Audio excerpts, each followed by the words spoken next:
The Eastview High girls soccer team was renowned not just for their unbeatable streak in the regional league but also for their exuberant post-game celebrations.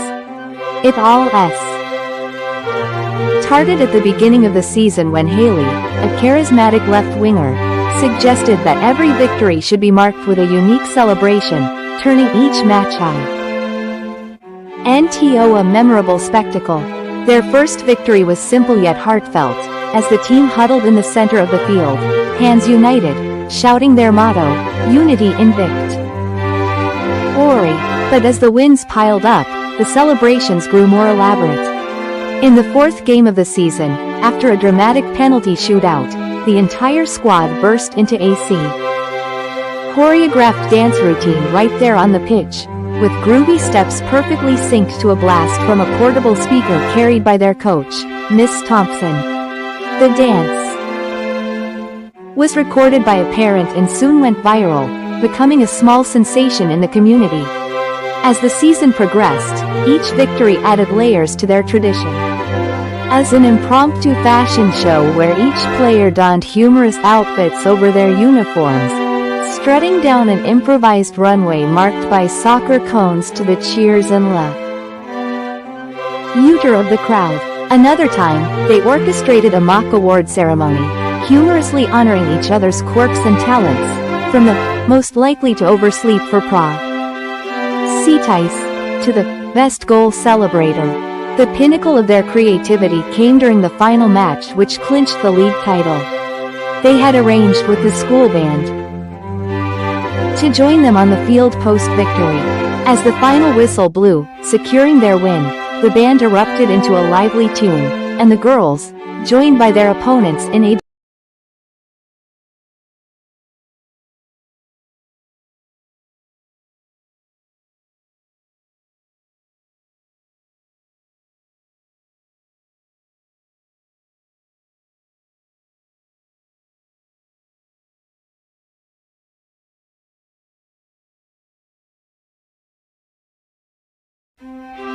The air was crisp and fresh as the sun peeked over the horizon, casting long shadows on the grassy field where the Eastwood Eagles gathered every morning. It was a ritual, a sacred time when the soccer team bonded not just as players, but as a family. As the clock struck 6 a.m., Coach Thompson blew his whistle, the sharp P sound piercing through the calm morning air. "Let's warm up, team," he shouted, his voice filled with an enthusiasm that was contagious. The team members, dressed in their red and white uniforms, assembled in neat lines, their breath visible in the cool air. The warm-up routine was familiar yet essential, starting with jogging around the field to wake up their muscles. Laughter and light chatter filled the space between them, dissipating any remnants of sleepiness.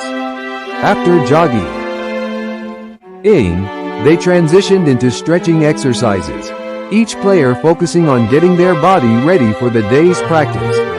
Remember, a good stretch can make all the difference, Coach Thompson reminded them, walking among the lines, correcting postures and encouraging his team. The players then formed smaller groups for passing drills, where the sound of the ball thumping against their shoes rhythmically mixed with calls of "here" and "got it." As the sun climbed higher, the intensity increased. The drills became more complex, involving strategy and teamwork.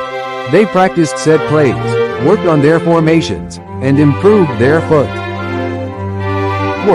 Each player moved with a purpose.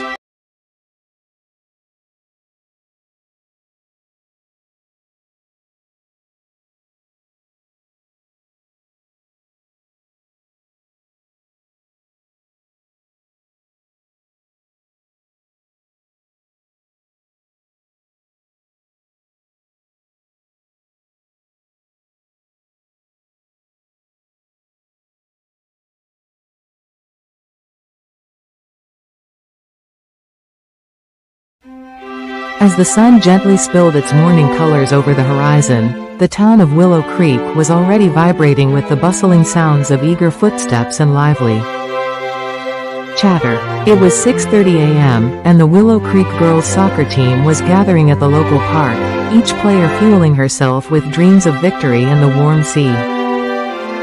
Camaraderie that bound them as a squad. Captain Lucy met her team with a blazing smile, signaling the inception of their sacred morning ritual. "All right, ladies, let's start with our circle." They clasped hands, forming a perfect ring, shoulders squared and eyes gleaming with shared resolve. In this moment, it didn't just feel like team spirit, it felt like family. With a squeeze of hands, the morning routine kicked off. First came a series of dynamic stretches that had everyone's muscles waking up to the tune of soft groans and laughter. Hamstrings, calves and shoulders were given particular attention as today's practice demanded every sinew and fiber primed for action.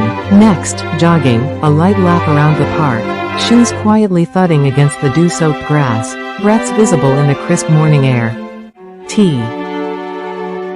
Coach, Ms. Hendricks, jogged alongside, her voice encouraging, recounting tales of legendary matches and unforgettable comebacks that stoked the team's passion.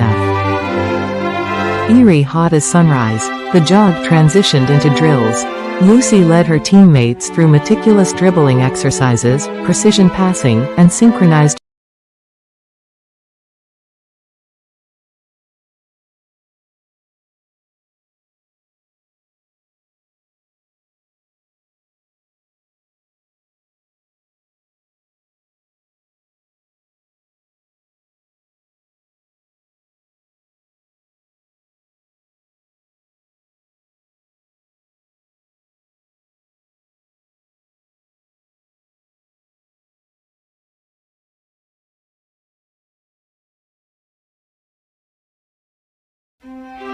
The city was still draped in the soft shadows of dawn as the Hawks, the beloved local soccer team, converged at the edge of Maplewood Park.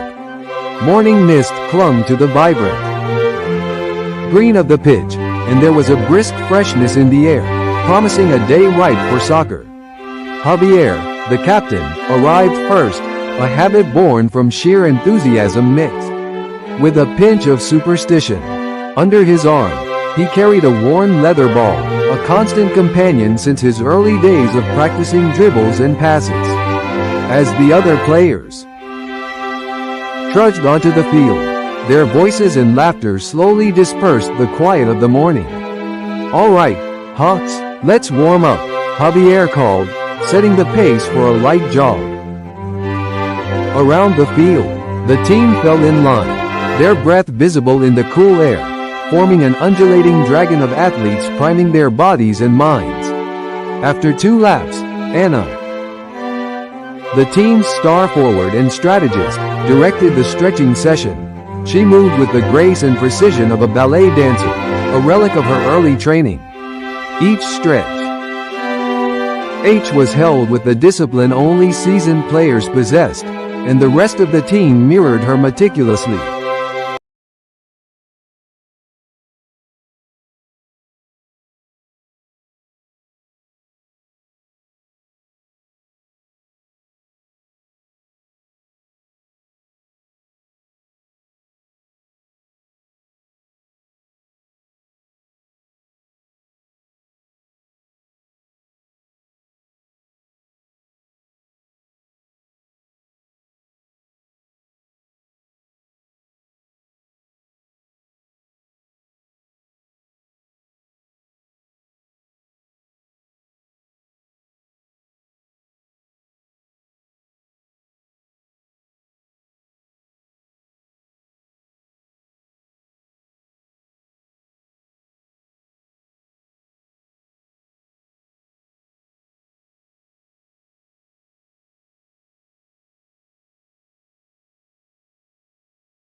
It was a brisk autumn morning as the clock struck 6 a.m., and the whistle of the wind mimicked that of a referee calling the game to start. At Oakwood High, this sound marked the beginning of a sacred ritual for the girls' soccer